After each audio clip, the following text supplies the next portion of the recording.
대상포진은 통증의 왕이라고 불릴 정도로 극심한 통증을 일으키는 질환인데요. 문제는 후유증뿐만 아니라 뇌졸중이나 치매 같은 합병증 위험도 높인다고 합니다. 네, 그래서 더욱 초기 치료와 함께 발병 전 예방이 무엇보다 중요한데요. 오늘 내본 보고서에서는 분당 차병원 전혜진 교수 모시고 대상포진에 대해 자세히 알아보겠습니다. 어서 오십시오. 안녕하십니까. 네, 나와주셔서 고맙습니다. 칼로 베는 것 같다라는 통증을 호소하는 병이 바로 대상포진인데 맞습니다. 네. 저희도 오늘 이제 뵙기 전에 얘기를 나눠보니까 저희 둘도 한번 걸려본 적이 있더라고요. 네. 그런데 주로 중장년층이 많이 걸리는 질환으로 알고 있는데 실제로도 그런 건가요? 네. 사실은 이제 연령에 관계없이 발병할 수 있는 질환이라고 알려져 있습니다. 하지만 특히 면역력이 떨어지기 시작하는 50대부터 많이 발병하는 질환으로 알려져 있기 때문에 예. 이제 50대부터 많이 증가하는 것으로 알려져 있습니다. 최근 5년간 국내 대상포진 발병 추이를 살펴보시면 연간 70만 명 정도가 환자가 발생을 하고 있는데요. 네. 매년 50대 환자 수가 가장 많은 것으로 보고되고 있습니다. 아. 그래서 실제로 이제 지난해 환자만 발병하는 것을 보더라도 50대 환자가 약 24% 정도로 약 17만 명 정도로 가장 많습니다. 그래서 그 이후로는 60대가 한 22% 그리고 40대가 16% 정도 순으로 나타나고 있습니다. 그래서 네. 연령에 따라서는 그렇고요. 특히 호르몬의 영향이 또 면역 반응에 영향을 준다라고 알려져 있는데요. 폐경기 전후 여성에서는 또 그런 만큼 또 많이 증가하는 것으로 나타나고 있어서 우리가 50대 여성에서 또 각별히 또 주의가 필요하다라고 말씀을 드리고 있고요. 예. 마지막으로 또 한 가지가 감기나 폐렴 같은 경우에 또 계절의 영향을 받는 질환은 아니지만 대상포진이 여름 같은 때에 또 소폭 또 증가하는 추세를 보이기 때문에 요즘 같은 이제 더워지는 시기에 대상포진에 대한 철저한 예방을 또 주의하시면 더 좋을 것 같습니다. 예. 네. 자, 앞서 저희가 칼로 베는 것 같은 통증이 네. 느껴진다라고 소개를 했었는데 이 실제로 대상포진의 대표적인 증상에는 어떤 것들이 좀 있을까요? 네, 일단은 이제 대표적으로 이제 대상포진에 대한 첫 번째 증상은 피부 발진으로 이제 병원을 찾게 됐습니다. 예. 근데 일반적인 발진하고는 다르게 우리 몸의 한쪽에서 이렇게 띠의 형태로 발진이 나타나면 일단은 대상포진을 의심해 볼 수가 있는데요. 네. 보통 발진이 물집처럼 이제 수포 형태의 발진으로 나타나게 되는데 보통은 일주일에서 한 10일 정도면 딱지로 변하게 되고요. 2주에서 길게는 한 4주 정도면 사라지게 됩니다. 네. 근데 보통 우리가 관심을 갖고 악명이 높은 이유가 바로 통증 때문입니다. 아, 네. 그래서 앞서 말씀드린 것처럼 환자분들이 뭐 칼로 베인 것 같다, 아니면 뭐 바늘로 찌르는 것 같다라고 하는 정도로 굉장히 통증이 심하다라고 하시는데요. 이게 급성기의 대상포진의 급성 통증은 여성이 아이를 출산할 때 느끼는 산통, 아니면 수술하고 바로 느끼는 어떤 급성기 통증보다도 더 심하다라고 할 수 있을 정도로 굉장히 통증이 심각하다라고 말씀을 드리고요. 네. 그 외에도 되게 비특이적인 증상으로 몸살 감기처럼 발열이나 두통, 오한 아니면 뭐 소화가 좀 안 된다거나 이런 비특이적인 증상도 함께 동반되어 나타날 수는 있습니다. 예. 이게 심하면 산통보다도 심할 정도로 네, 네. 통증이 정말 엄청난 질환이다 말씀해 주셨는데요. 자, 그렇다면 대상포진이 발병하는 원인은 뭔가요? 네, 일단은 대상포진이 발병하는 원인은 수두 대상포진 바이러스가 우리가 어렸을 적에 수두를 일으키게 되면은 그 바이러스가 우리 몸에 숨어서 잠복해져 있다가 우리가 면역력이 떨어지게 되면 다시 이 바이러스가 활성화되어서 대상포진이 발생하게 되는 겁니다. 예. 네. 우리가 국내에 우리나라의 수두 예방 백신이 도입된 것은 1980년대 후반이었고요. 2005년이 돼서야 국가 필수 예방 접종으로 들어왔기 때문에 아직 수두 예방 접종을 받지 못한 분들, 예방 백신을 못한 경우에는 수두를 걸렸을 가능성이 높고 그런 분들은 아무래도 잠복해져 있는 대상포진 이 바이러스가 있기 때문에 대상포진 발병의 위험을 갖고 있다라고 볼 수가 있겠습니다. 예. 그래서 아직까지 정확한 발병 원인들, 위험 인자들이 밝혀지진 않았지만 연령, 성별, 또 기저질환이나 가족력 등이 대상포진의 발병 위험 인자로 알려져 있고요. 면역력이 떨어지는 게 또 연령 말고도 스트레스나 피로나 과로 이런 것들이 영향을 미칠 수 있기 때문에 이런 여러 가지 원인에 따라서 면역력이 떨어지지 않도록 주의를 하시는 게 좋을 것 같습니다. 예. 네. 수두와 대상포진이 관계가 있었군요. 네, 자, 맞습니다. 앞서 대상포진 발병 위험 인자가 있다 이렇게 말씀을 해주셨는데 네. 대상포진이 가족력에 의해서 만약에 생기는 거라면 이게 유전적인 병이라고도 할 수 있을까요? 엄밀하게 말씀드리면 대상포진은 유전 질환은 절대 아닙니다. 네. 하지만 가족력이라는 의미에서 말씀을 드리면 3대 직계 가족 질환 안에서 2명 이상이 같은 질환을 경험했거나 앓고 있다면 이거는 가족력에 영향을 미치는 가족력 질환이다라고 말씀을 드립니다. 예. 그래서 무슨 의미냐면 유전적인 요인과 함께 가족 구성원이 비슷한 어떤 생활 환경이나 습관들, 환경적 요인들이 복합적으로 함께 작용을 해서 영향을 미친다라고 하는데요. 암이나 고혈압 같은 경우에도 가족력 질환에 포함이 되고요.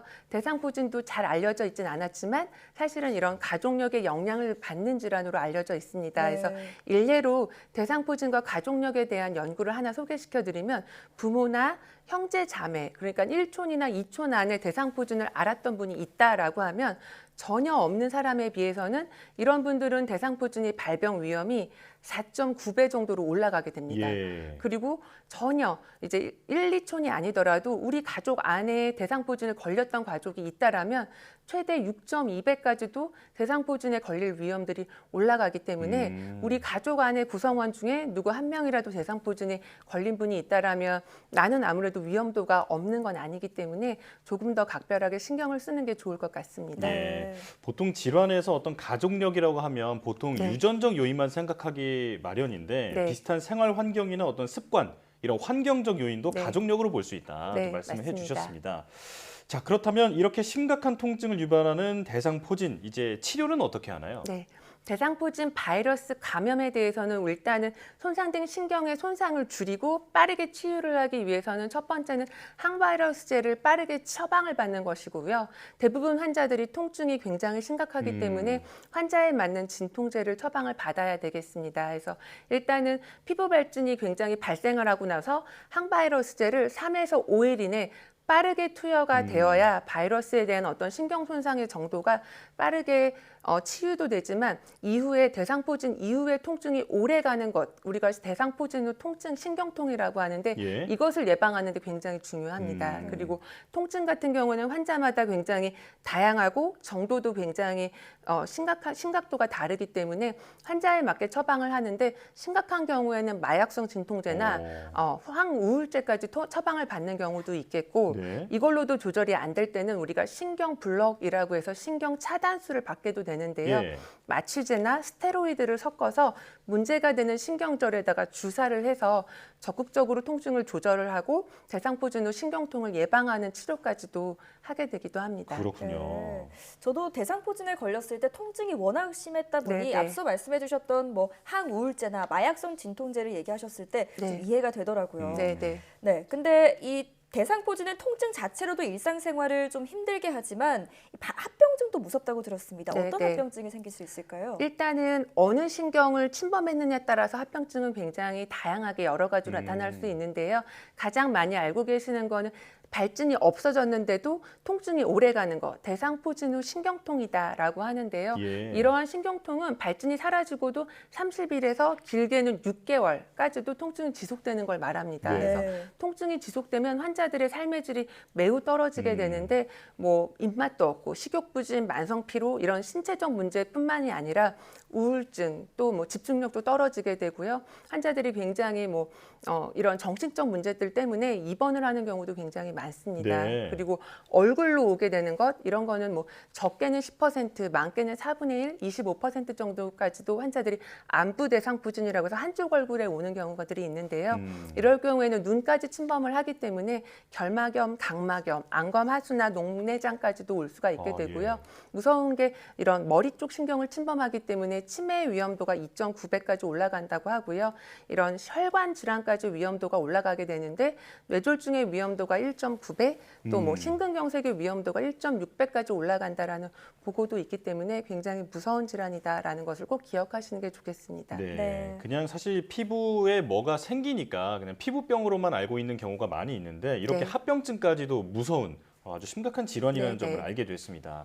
자, 그런데 앞서 말씀해 주신 대로 대상포진이 수두 바이러스의 영향을 받는다면 이 어린아이들이 수두 예방접종을 받는 것처럼 이 네, 네. 어른들도 대상포진을 그 예방 접종을 받을 수 있지 않을까요? 네, 맞습니다. 다행히 대상포진도 예방할 수 있는 백신이 있습니다. 예. 현재 국내에서는 이제 1회만으로 예방을 할 수가 있는데요. 대상포진 예방 백신은 만 50세 이상에서 1회만 접종을 하면은 이제 예방을 할 수 있는데 예. 50대에서 접종을 할 경우에는 약 70% 그리고 60세 이상에서 했을 경우에는 64% 정도에서 대상포진을 예방을 할 수 있겠고요. 아까 말씀드렸던 대상포진 후 신경통 같은 경우에는 67% 정도까지도 예방을 할 수 있다라고 보고되고 있고요. 네. 실제적으로 우리가 질환으로 인한 어떤 질병 부담도는 61% 정도까지 줄여준다고 하고요. 네. 우리가 한 번 걸리면 이제 다시 오지 않아라는 오해를 하시는데 네. 사실은 면역이 떨어지면 다시 재발을 할 수 있기 때문에 재발 예방을 위해서라도 우리가 꼭 접종을 권고를 하는데요. 네. 오자마자 바로 예방 접종을 하는 것이 아니라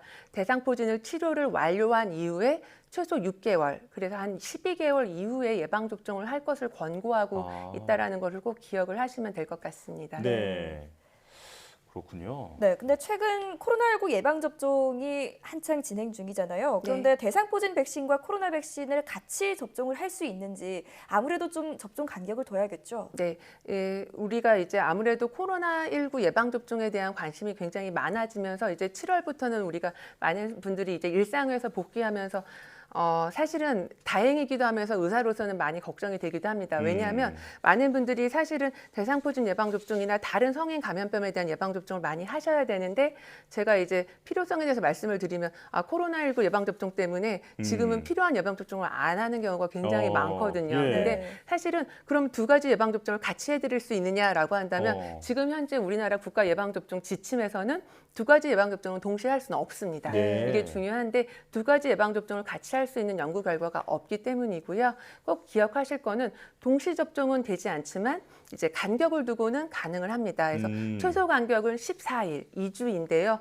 무엇을 먼저 하는지는 중요하지는 않고요. 무엇이 먼저든 14일을 떼서 한다면 다 가능하기 때문에 두 가지 접종은 안전하게 다 함께 할 수 있다라고 말씀을 드릴 수 있겠고 성인 감염병 중에 또 중요한 것이 독감이나 그리고 폐렴구균 예방접종을 꼭 잊어서는 안 되는데 대상포진과 폐렴구균 그리고 대상포진과 독감 같은 경우에는 동시 접종이 가능하기 때문에 우리가 주치의와 상의를 하셔서 환자분의 건강 상태랑 이런 것들이 가능하다면 안정성 있게 효과가 있는 대상포진 예방접종을 함께 접종이 가능하다라는 걸 기억하시면 좋겠습니다. 네. 이게 뭐 조금만 신경 쓰면은 이 접종을 맞는 게 그렇게 어려운 일은 아니었네요. 맞습니다. 네. 특히나 요즘 같은 여름철에 발병 빈도수가 조금 소폭 증가하는 양상을 보인다고 하니까요. 규칙적인 생활과 운동으로 철저하게 예방하는 것이 좋겠습니다. 지금까지 분당 차병원 전혜진 교수와 함께했습니다. 고맙습니다. 감사합니다.